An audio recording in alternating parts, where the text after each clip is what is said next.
which they resonate. So what Butterfly IQ has done has gotten rid of crystal technology from ultrasound and replaced it with a silicon chip that sits underneath the lens. Okay?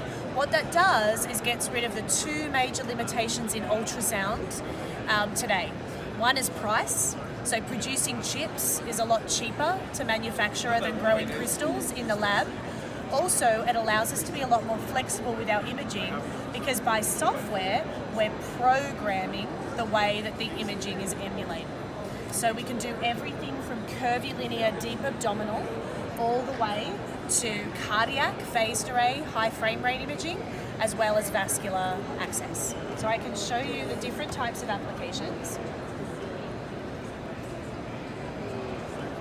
So this is my iPhone. I've gone ahead and I've plugged in my probe.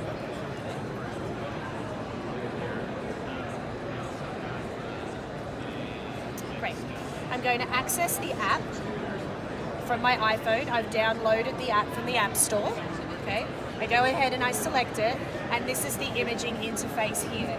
Swiping side to side for gain, up and down for depth.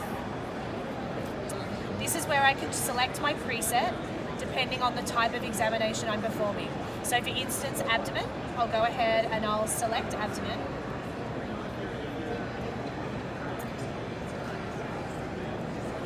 And you can see that the imaging is set up for deep abdominal imaging, up to 30 centimeters deep for technically difficult patients. You can see I have the resolution to be able to look down at the diaphragm and the lung interface, as well as the liver echotexture. I can activate color Doppler if I'm looking for IVC thrombus, for instance, or perhaps portal vein flow.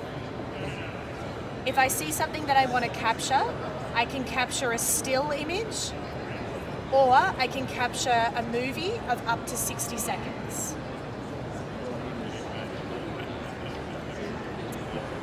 Then, when I'm finished doing my abdominal exam, I can go ahead, for example, and choose the vascular carotid exam. I'll go ahead and select this. I'll go up to the carotid, and you can see that the system knows that it needs to optimize for high-frequency vascular exams. So you can see high frequency enables the nice resolution through the carotid. Again, color Doppler. Again, manipulating the box just with my thumb, direction, size.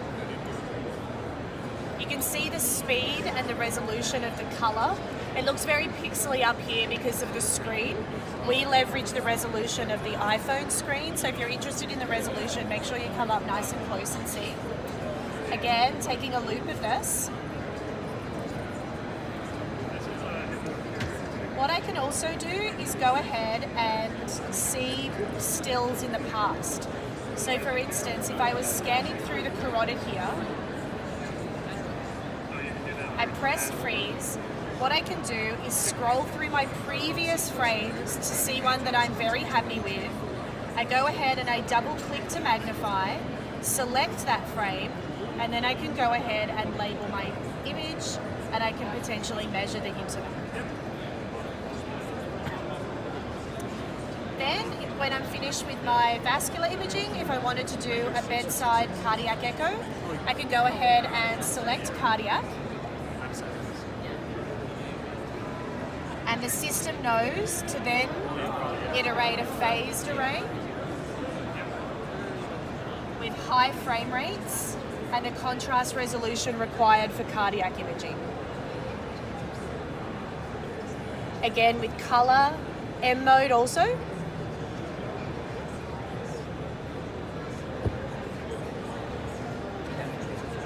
The ability to label, the ability to measure,